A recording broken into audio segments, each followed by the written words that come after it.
And for the first time ever, my wife stands up to me and tells me she's not happy until in the morning tells me that she's gonna leave me unless I go and take stock in who I was and what I want to become, because I wasn't the same person that she married.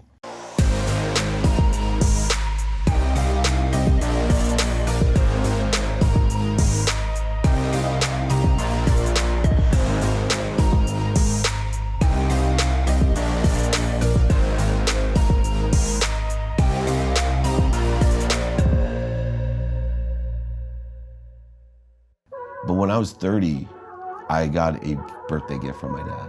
I was married, recently married. I got this gift, I started crying. My wife's like, why? Well, he's never given me a birthday gift since I was 10.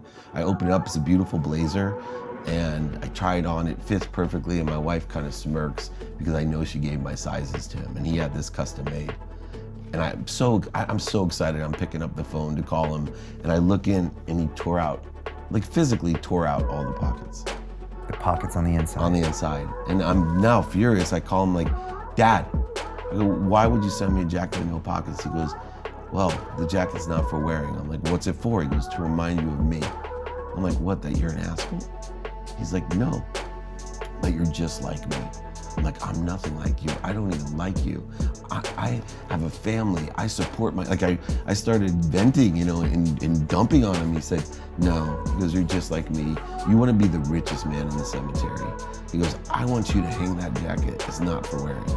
Every day, look at it to remind you of me, to remind you can't take anything with you when you're gone. Now, I hung that jacket. I didn't look at it, and I hated it. Second warning was from my best friend who asked my wife to go steady, right? The guy who went to Pedigree as well. He stopped hanging out with me when I was doing all the things I shouldn't be doing. The drugs and the strip clubs and all that stuff. And he knew the and guys. All that's in San Diego? Yeah, he knew all the guys I was hanging out with. And he went golfing with me, and he said, hey, I'm worried about you. I said, how are you worried about me? You don't hang out with me anymore. He goes, I'm your best friend. He goes, you're hanging out with the wrong people and you're doing the wrong things. And I said, no, I'm not doing what they're doing. And he said to me, you can lie to me, but don't lie to yourself, Dave, please. So I was like, that one hit me. I lie to my wife. I tell her I'm going to a business meeting, and I end up coming home at 5:30 in the morning in a disastrous state of mind. She's awake, she looks at me, and for the first time ever, my wife stands up to me and tells me she's not happy until in the morning tells me that she's gonna leave me unless I go and take stock in who I was and what I want to become, because I wasn't the same person that she married. I get really angry, go back into the bedroom, figuring out how I'm gonna hire a lawyer. You know, how could she say this to me? Great need to be offended, great need to be superior, such ego-based consciousness. And I sat there so mad, and then I got really depressed because it just hit me. All three of these people were right.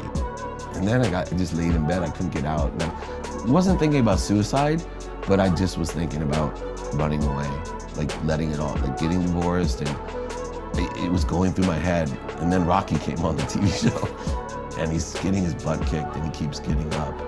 And that's where it just struck me. Dave, you've always been that guy. What has happened to you? You gotta find that guy that always got up. So I took out a pen, paper, started outlining, and I came up with 4 things that day. Gratitude, I'd lost my gratitude. I had no perspective of anything. I was a guy who wore the same pair of socks for 3 years, not only because I thought they were good luck, because I didn't think I needed another pair, right? I wore 3 shiny suits because they were hand-me-down suits, and I didn't need the money for me. I needed to buy my mom a house and a car. I was grateful for everything. Forgiving, I had to forgive myself. I was so not forgiving of everyone else, but I had to forgive myself first.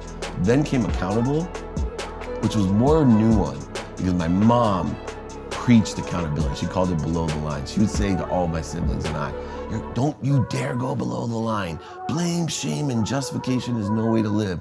You need to live free. You need to be accountable for everything that you have in your life. Ask yourself, what did I do to attract this to myself, and what am I supposed to learn from it? lessons are everything. Life's about lessons. The more lessons you learn, the better you'll be. All these things, I'm like, I have not been accountable. I'm accountable for this mess, for my wife hating me. Because in my head, when she first said, I'm like, look around you. I have a Ferrari, a Porsche, motorhomes, and wave runners, and beach houses, 33 homes, a ski mountain. I couldn't understand how she could not be happy. That accountability, and then the inspiration. I had to find, I wasn't inspired for anything. I wasn't in the pursuit of anything. So I outlined this. I asked for forgiveness from my wife. I work on forgiving myself. And all of a sudden, things start changing.